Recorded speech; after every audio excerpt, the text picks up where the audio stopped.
이번 시간에는요, 먹을거리의 생산과 가공, 유통에 대해서 좀 알아보는 시간을 가져보도록 하겠습니다. 자, 교수님, 네. 우리가 지금 먹는 음식이 또 어떻게 생산이 되어 왔고, 또 어떤 과정을 거쳐 좀 변화했는지, 좀 설명 좀 부탁드리겠습니다. 예, 먹을거리 생산의 흔히 4단계라고 이야기하는데요. 4단계요? 예, 예. 첫 번째는 농경 단계고요. 네. 두 번째는 장인들의 시대, 그리고 세 번째가 산업화 단계, 그리고 네 번째가 이제 제3의 농업입니다. 제3의 농업. 예. 그러니까 현대 사회의 농업이라고 할 수가 있겠죠. 예. 그러니까 농경 단계는 전통적인 농업이에요. 지금도 이제 자급자족 소규모 농업을 하는 나라들이 꽤 있죠. 가난한 나라의 농부들이 해당하겠죠. 에티오피아, 부르키나파소 등 상당히 많은 수의 농민들이 지금도 이 단계에 있다고 합니다. 그러니까 가공식품 많이 안 먹을 것 같고요. 예. 충분한 열량을 섭취하는 게 아주 당면한 목표가 되겠죠. 예. 장인들의 시대는 이제 농업 말고 특정한 다른 그 재주를 가진 장인들이 등장하고요. 농촌에서 그 사람들을 먹여 살리기 위한 이 농업 생산에, 식량 생산에 종사하는 그런 단계가 이제 그 다음 단계라고 하고요. 예. 세 번째 단계는 이제 대부분의 나라에서 국가는 단계죠. 산업화 단계. 그래서 18세기 후반에서 19세기 초반에 또 산업혁명과 함께 시작되었던 이 농업의 기계화, 대량 생산. 네, 그런 게 이제 바로 이 식량 생산의 증가를 가져오게 된 산업화 단계고요. 예. 제3의 농업이란 거는 농업에 있어서 이 농장일 자체에서 사람이 하는 일의 그 비중은 상당히 줄어들고요. 기업형 농업이 도입이 됩니다. 그 사진에 보면 비행기에서 뿌리고 농약 뿌리고 엄청나게 넓은 예. 그 밭인데 그 일하는 농부는 거의 없는 그런 게 바로 이제 기업형 농업이라고 할 수가 있고요. 예. 요 단계에서 이제 농업 보조금이 나오죠. 농업 보조금이 지급이 됐고 GMO가 등장되면서 새로운 농업의 패러다임이 이제 시작이 됐다고 합니다. 그럼 앞서 이제 농업 보조금에 대해서 말씀해 주셨는데 농업 보조금과 교수님께서도 보고 계시는 어떤 비만과의 어떤 연결고리가 또 있나요? 예, 있습니다. 농업 보조금이 도입된 배경을 보면요. 1차 세계대전, 2차 세계대전이 끝나고 1950년대에 세계 인구가 엄청나게 늘었죠. 그러니까 선진국에서도 인구가 많이 늘었는데 그 늘어나는 인구를 먹여 살리기 위해서 정부에서는 대책을 마련했어요. 식량 등산 대책을 마련했습니다. 가급적 저렴하게, 가급적 효율적으로 더 많은 열량을 생산하자라는 정책을 세워서 이 다량 재배가 가능한 작물, 그러니까 쌀, 밀, 옥수수, 콩 이런 것들을 주로 재배를 하게 되었고 생산성이 좋은 가축 그런 거를 육종을 통해서 또 개발을 해서 이제 기르기 시작을 했습니다. 그러면서 이제 선진국에서는 이 미국이나 유럽에서는 농부들에게 농업 보조금을 지급하기 시작했답니다. 즉 작물이나 가축을 키우는 농부들이 손해 보지 않도록 돈을 보조를 하는 겁니다. 그러니까 시장 가격보다 더 비싸게 팔 수 있도록 정부에서 보조금을 지급을 했어요. 그러니까 농부들은 아주 좋죠. 그 시장 상황에 신경 쓰지 않고 오로지 생산에만 전념할 수 있었습니다. 그 덕분에 이 미국이나 유럽의 그 식량 생산량은 상당히 늘어났는데요. 문제는 이 농부들이 시장 상황에 신경을 안 쓰다 보니까 너무 많이 생산이 된 거예요. 그러니까 농산물이 잉여 생산물이 많아졌답니다. 너무 많아지니까 이걸 어떻게 하지 고민을 하다가 이 거대 그 식품기업에서 헐값에 매입을 했고 그 매입한 잉여 농산물은 주로 가공식품, 통조림이나 그런 가공식품으로 이제 만들었답니다. 오랫동안 보관할 수 있는 그런 가공식품으로 만들었고요.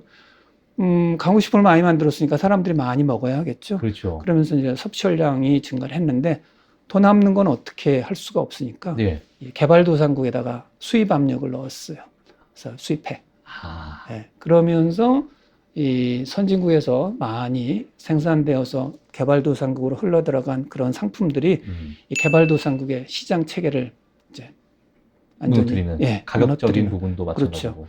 가격도 그렇고 식단도 그렇고 유통 시스템도 그렇고 그 시스템 자체가 무너지는 결과를 초래하게 됐습니다. 또 문제가 뭐냐면 이 불균형이 심했어요. 예. 그 농업 보조금을 지급하는데 육류, 작물, 뭐 이런 우유, 뭐 이런 축산 그쪽에 더 많은 양의 보조금을 지급했습니다. 과일이나 채소 같은 신선식품을 기르는 농부들은 상대적으로 덜 지급을 했어요. 왜냐하면 이 생활 환경이 좋아지면서 사람들이 고기를 많이 먹게 됐거든요. 네.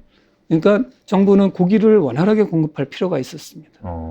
따라서 이 업자들한테 그런 이 고기를 생산하는 업자들, 뭐 작물을 생산하는 업자들한테 더 많은 보조금이 지급이 된 거죠. 그래서 1980년대부터 이런 육류 또 그 작물, 가공식품 이런 가격은 낮아지고 채소나 과일 같은 보조금을 덜 받은 그런 그 식품들의 가격은 올라갔죠. 예. 그러니까 올라갔으니까 상대적으로 덜 먹게 되고요. 가격이 내려갔으니까 상대적으로 많이 먹게 된 거죠. 그래서 1980년대부터 전 세계 비만율이 미국을 필두로 증가하기 시작했는데 시기가 정확하게 딱 맞아 떨어집니다. 자, 지금 이제 가공식품 자체가 사실상 우리가 먹고 있는 식품의 가장 주류가 됐잖아요, 사실상. 뭐 지금 뭐 편의점을 가셔도 마찬가지고 배달로 먹는 음식 다 어떤 가공식품 안에 있을 텐데 가공식품의 가장 근본적인 문제가 교수님께서 보시기에는 뭐라고 생각하세요? 일단은 기호성이 높다는 거고요. 음, 기호성이 높아서 사람들이 많이 찾게 만들고 과식을 유도할 수밖에 없다라는 과식을 거죠. 유도한다. 네, 생각한 것보다 많이 먹습니다. 아이스크림 통을 하나 열었다고 생각을 해보시죠. 예, 영화 보면서 먹다 보면 다 또 먹죠. 순식간에 없어질 수 있고요. 그렇게 기호성이 높기 때문에 우리가 음식으로부터 얻을 수 있는 그 쾌락적 보상이라고 그러죠. 그게 크기 때문에 우리는 초가공식품을 과식할 수밖에 없습니다. 그러니까 먹으면 먹을수록 찾을 수밖에 없어요. 근데 이 문제는 칼로리 밀도가 높잖아요. 그래서 열량을 과다 공급할 수도 있고 혈당에 지나친 변화를 가져오고 인슐린 호르몬의 또 변화를 가져올 수밖에 없고 예. 뭐 여러 가지 연구에 의하면 초가공식품을 많이 먹는 그룹은 뭐 비만이 가장 대표적이고요. 당뇨병, 고혈압, 각종 심혈관 질환, 일부 암까지 또 조기 사망의 위험성도 증가한다라는 그런 대규모 그 연구 결과들이 꽤 나오고 있습니다. 아까 이제 좀 연결해서 제가 좀 말씀드리고 싶은 게 이 고기 소비에 대한 또 비판적인 시각을 좀 가지고 계신다, 교수님께서. 이렇게 결정하시게 된 계기가 있으신지. 사실 뭐 고기는 많은 사람이 좋아하는 음식이죠. 예전부터 아주 귀한 음식이었고요.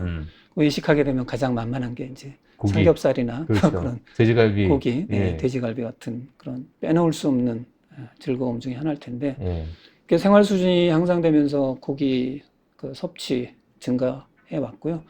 우리나라도 1980년에 비해서 2022년과 비교해 보면 1980년에 한 1인당 11.3kg이었대요. 예. 2022년에는 60.6kg으로 5배 이상이 늘었답니다. 야. OECD 평균보다는 약간 낮은데 그래도 세계 평균보다는 좀 높습니다. 예. 근데 이렇게 고기를 많이 먹으려면 고기를 많이 생산해야 되겠죠. 어떻게 해서 이렇게 많은 고기를 생산하게 되었을까 따져보면 사육 방식이 변화한 겁니다. 사육 방식. 예. 예. 흔히 우리는 고기가 이제 마트 같은 데 가서 고기 파는 매장 그 사진을 보면 그 농장에서 풀 뜯으면서 뛰어다니는 소나 뭐 닭이나 뭐 그런 사진들 흔히 보시잖아요. 예. 아니잖아요. 그렇죠. 그렇죠. 그러니까 그런 목가적인 목장에서 가축들이 뛰어놀고 자라는 게 아니라 가둬놔서. 그렇죠. 예. 먹이고. 그거를 이제 공장식 축산 시설이라고 부르죠.